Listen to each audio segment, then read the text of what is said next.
Hi, so my PowerPoint is about shamanism in the Hmong culture versus Buddhism in the Lao culture. So, a little bit of an introduction to what a shaman is. A shaman, also known as the Tsining, is chosen by spirit guides to heal the lives of other people. And becoming a shaman is not necessarily a choice, it is also a gift that they can communicate with spirits in the spirit world.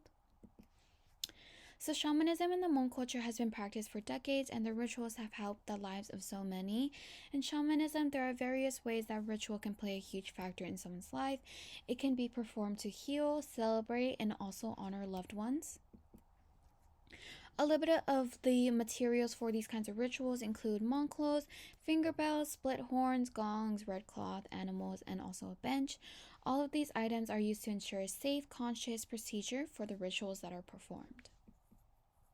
Now we're going to move on into one of the more popular rituals, which is called Hupli.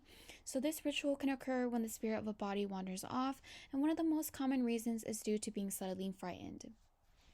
So being suddenly frightened can also cause bad dreams that can cause your spirit to wander from the body and become extremely ill. Another common reason is not calling the spirit to come back home with the person, especially when traveling far away from home. And as for the funeral rituals, there are many steps that are needed to be taken in order to give a proper send off for loved ones. And if the right steps aren't taken in the Hmong culture, it is believed that the spirit of the person is not able to leave freely, and they can also become an upset spirit. So for the traditional Hmong funeral, these funerals last about 3 days, and during the first day, it mainly includes preparation of the body, and many men have different roles of guiding the deceased into the afterlife. One is to sing a song to the deceased to guide it back to where its placenta is buried. Two other men also play different instruments like the drums and the airphone, also known as the qeng, to also help the person find their way to their ancestors. And in order to know when they're about to reach their birthplace, another man will throw split horns onto the floor, and it is believed that if the horns fall a specific way, it is the deceased communicating to the man, indicating that they are ready to move into the afterlife. So now we're going to move on into the introduction to Lao Buddhism. Lao Buddhism roots from the teachings of the Buddha, and the purpose of it is to reach a state of nirvana, which is also known as the ending cycle of suffering and rebirth.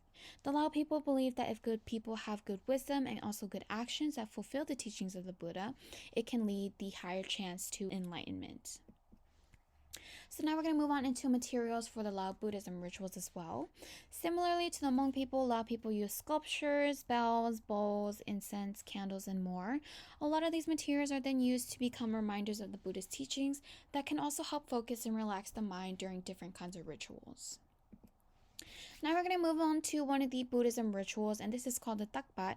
So this ritual is usually performed early in the morning, and the monks are able to make their way out of the temple and into the neighborhoods where people are ready to offer different kinds of items like foods, flowers, and etc. Now we're going to move on to another ceremony called the Basi ceremony. I'm not sure if I'm pronouncing that correctly. This ritual is mainly performed when celebrating a special occasion, as there is a table prepared with centerpiece that includes symbolic foods, flowers, and strings that are used usually after the monk has finished chanting prayers. And in the Lao culture, it is crucial to keep the soul healthy and maintain balance throughout one's life. However, if the Suquan or the spirit wanders off, it can also cause health problems and bring misfortune. And in these kinds of cases where the spirit does wander off, the string will be tied to the person in representation of protection and also good luck. For the Lao funerals, it is also similar to the Hmong funeral as well. And when a person approaches death, the body is cleansed in a bathing ceremony. The funeral is then led by a monk traditionally, and men are to usually shave their heads to show respect for the deceased. Chantings and prayers are then used to guide the mind in meditation for reincarnation. And also, no food should be cooked or consumed during this ceremony, as it may suggest that you are departing to the afterlife with the deceased person as well. So now we're going to move on to the reflection. So both Hmong shamanism and Lao Buddhism have similar yet different ways of connecting with the rituals of religion.